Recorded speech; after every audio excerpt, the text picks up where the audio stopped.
సినిమాగా నిలబడబోతుంది. తెలుగు సినిమా ఇవాళ ప్రపంచ దేశాలలో కూడా మంచి గొప్ప పేరు సంపాదించుకుంది. తెలుగు సినిమా అనగానే మంచి కథనం, అద్భుతమైనటువంటి స్టోరీలతో ముందుకు వస్తున్నారు. వారు సినిమా ప్రపంచాన్ని శాసిస్తున్నారు తెలుగు వాళ్ళని చెప్పి గొప్పగా చెప్పుకుంటున్నారు మన ఇతర దేశస్తులు కూడా.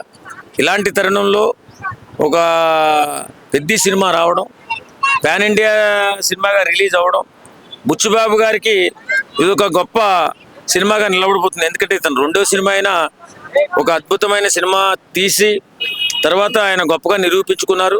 ఈ సినిమా ద్వారాగా పాన్ ఇండియా డైరెక్టర్ కూడా బుచ్చిబాబు గారు అవ్వబోతున్నారు.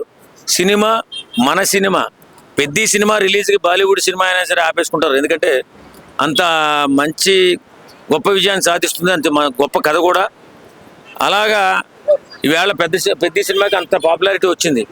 నిజంగా తెలుగు సినిమా చరిత్రలో రామ్ చరణ్ గారి సినీ జీవిత చరిత్రలో రంగస్థలం మగధీర తర్వాత ఒక అద్భుతమైన సినిమాగా రాబోతుంది పెద్ద సినిమా.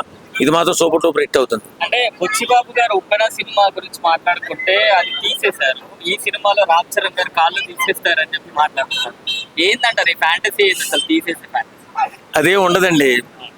పెద్ద సినిమాలో అలాగా అక్కడేదో తీసేశారని ఇక్కడేదో తీయాలని ఏమో రూల్ ఉండదు. కానీ ఏదేమైనా ఈయన మన బుచ్చిబాబు గారి కథలు చాలా, ఆయన కథనం చాలా డిఫరెంట్గా ఉంటుందట. ఆయన ఇప్పుడే కాదు ఈ ఒకటే సినిమా చేసింది, కానీ వెనకాల చాలా సినిమాలకు పనిచేశాడు. అంత సీనియారిటీ ఉన్న వ్యక్తి కాబట్టి వాళ్ళ పెద్ద సినిమా అంత సెన్సేషనల్ అవుతుంది అని చెప్పి అందరూ చెప్పుకున్నారు. నిజంగా మంచి కథతో ముందుకు వస్తున్నారు. అలా తీసేసేది వేసేసేది ఏముండదు, ఒక అద్భుతమైన విజయాన్ని మాత్రం కోసేస్తుంది. Thank you.